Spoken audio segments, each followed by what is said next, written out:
And right now, a live look at the Hewlett Fire in Larimer County, growing by the minute. It is now burning close to 1,000 acres. Right now, 7 News is there as worried residents start taking precautions, packing up their animals, their belongings, and preparing to leave ahead of the fast-moving flames. The latest numbers from the Hewlett Fire, 200 people are currently on the fire lines battling the flames.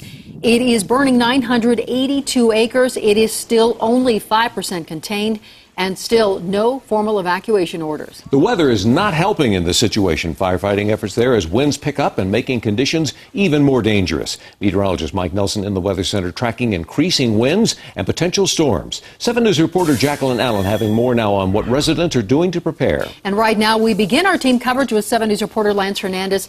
Lance, you're at the command center, and in just the past hour, another pre-evacuation notice was issued? That notification, Ann, applies to residents within a 1-mile radius of Mount Mahogany and Gordon Creek Lane. Now, that's a few miles north of that big plume of smoke that you see burning behind me. That area is accessed by Red Feather Lakes Road. Again, it is not an evacuation order, just a notification to be prepared to evacuate if the order is given. It's devastating. The flames of the Hewlett Fire intensified this afternoon as winds whipped through the canyon, smoke billowing hundreds of feet into the air. On Highway 14, visibility was reduced to just a few hundred feet. Motorists were surprised by what they saw. We just want everyone to be safe, and we're very grateful to the firefighters. Fire Command says the blaze has grown to 982 acres. Firefighters are waiting to see what impact expected thunderstorms will have on the fire and on firefighting efforts. It may be that we'll have to disengage on our suppression tactics if there is, a storm that moves over, or lightning or gusty winds. One firefighter was injured late yesterday. We are told that he became dehydrated, fell in rough terrain, and punctured his hand. And then sustained a small second-degree burn to a hand as well, and a small one on his face. That firefighter, we are told, was treated and released and is going to be okay. Now, there are a lot of tinder dry fuels on the other side of that ridge there. Trees, brush, grass. It is burning intensely right now. We will have an update on this fire at 3:30.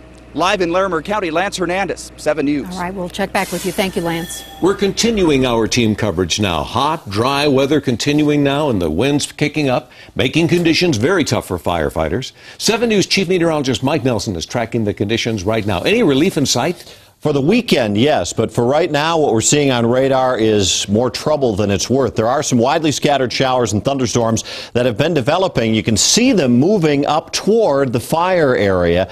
A pretty decent shower that's up over Rocky Mountain National Park at the present time. But the problem is these are not going to produce a lot of rain, maybe a tenth of an inch or so, but they will produce gusty winds. The outflow coming out from those storms, gusty and erratic winds during the next several hours before these storms die down later on this evening. The thunderstorm activity is not really going to do much on the temperatures. Look at the numbers still. Upper 80s around Greeley, low 80s in Fort Collins.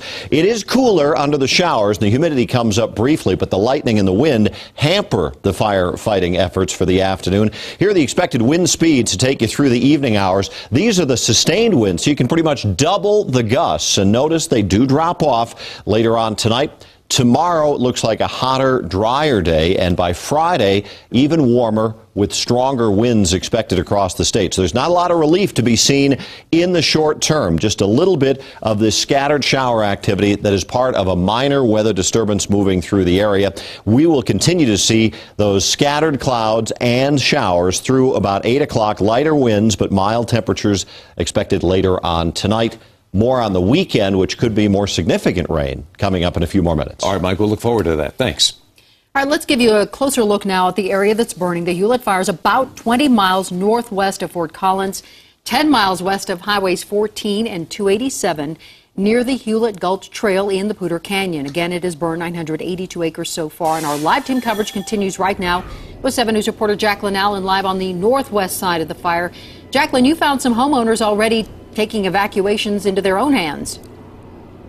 People are nervous up here, and you can see why when you look behind me. This billowing plume of black smoke, it is just incredible right now. It actually looks like evening time here in places because the smoke and the ash are so thick. And we found people who said, we're not going to take any chances. This wind could whip the flames onto our property. If you take a look at this video, you can see neighbors making those plans to get out fast, loading up their livestock. And of course, all day long, we've been watching these impressive black smoke plumes. They've been spreading out today. People are very, very nervous up here. As Lance said earlier, there's no evacuation order yet, but a lot of people are getting their valuables together. They don't want to be caught by surprise. Some people are going ahead and getting their animals together. Linda Sunday was in a rush to get her sheep out of the area. It just happened in a heartbeat. You know, I was up there this morning taking a walk and it was just smoky, and then all of a sudden the wind kicked up. I saw neighbors behind me moving their livestock. This huge plume of black and orange smoke came up, and you know, it just created its own storm system. Back live here, a lot of people are just standing around looking at this incredible plume of smoke, wondering just how fast it's going to move. Everyone we talked to here today, that's what they were saying. We can't believe how big it got and how fast it got that big. And you can tell this wind is still really blowing here, that wind that Mike was talking about. That's the big concern for firefighters and people who live in this area. Reporting live, Jacqueline Allen, 7 News. Thanks, Jacqueline. Another look at those dramatic pictures of the Hewlett Fire, at times looking more like a volcano than a wildfire, and this one showing intense flames along the tree line as the wildfire steadily grows. Firefighters making some progress today on the Brushy Mountain Fire. That's between Delta and Whitewater. The fire is burning 170 acres. No homes or structures threatened. That fire was started last Friday by a lightning strike. Full containment of the Brushy Mountain Fire may come this Friday.